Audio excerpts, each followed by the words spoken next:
Okay, so this is the second video as it relates to reports. And in this video, we're going to focus on adding charts to your various reports and how to subscribe to reports. So from our first video, we had just built this report, an open opportunity report, where we're looking at everything by stage. And as you can see here, we've got various stages along with the opportunities, close dates, and amounts. Now, what we want to do is we now want to add a chart to this. Now, one thing to note, if you are not sorting by something, you cannot add a chart. So as you can see here, I can add a chart. If I were to come in here and edit this and take stage and move it down as a detail column, where I just have a bunch of rows and I save and run it, I can't add a chart. I have to group on something for a chart. So let's go back in and edit this. Let's take stage, move it up here, save and run. And now we have the added chart back. So let's go ahead and add a chart. Now, by default, it gives you a horizontal bar chart, which I don't like these.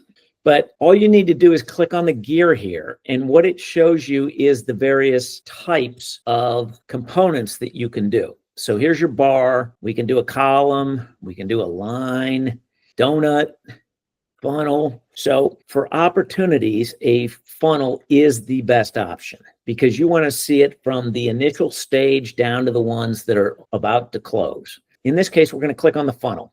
Now, what we can see is that there's 13 records, but that's not the one, the two. Those aren't very helpful. So what I want to do is I want to look at the total dollars associated to it, but I can't. It just shows me the record count. So what I'm going to do is I'm going to go ahead and save this report. Now what I'm going to do is I'm going to go ahead and edit, and I want to sum this by stage. So what I'm going to do is I'm going to summarize. Let me scroll down a little bit so everybody can see that.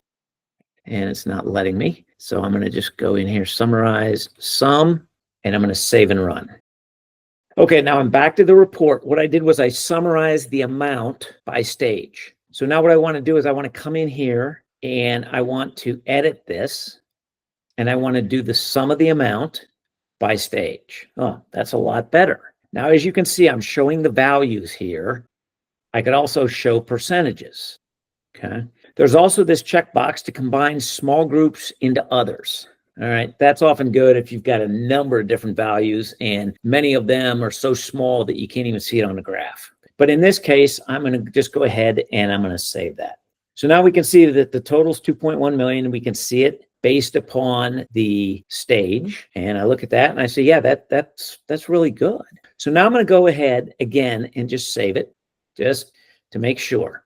Now what I want to do is I'm going to subscribe to this. Now, the reason why you may want to subscribe to reports, at least I do, is because I want it to hit me in the face once a week as, hey, this is something you need to look into, or you want to forward it on to somebody else. So when you subscribe to a report, it can only be sent to Salesforce users. But what you can do then is you can write an Outlook or Gmail rule that when you get an email with this in the subject, forward it to these people. So in this case, in order to subscribe to it, I'm just going to hit this drop down and hit subscribe. Now I have the ability daily, weekly, monthly. So if I click daily, at what time? If I do weekly, I only want this on Monday morning and give it to me at 3 a.m. Not that I'm going to be at work. Now, who's going to get it? By default, it's me because I created it, this subscription. So I could come in here and I could actually change it from me to somebody else. Who should I run the report as? Now, this comes into play based upon if you've got sharing settings set up where some people can see some things, some people can't see others. That's where that comes into play. If you have an open visibility model, it really doesn't matter. And then you can also add conditions to this report. Now, where I use this is if the record count is greater than 0, meaning if there's no records that meet this, don't send me an email with a blank report, okay? Now, in this case, there's always going to be open opportunities. So I will actually uncheck this because it's just going to be sent anyhow.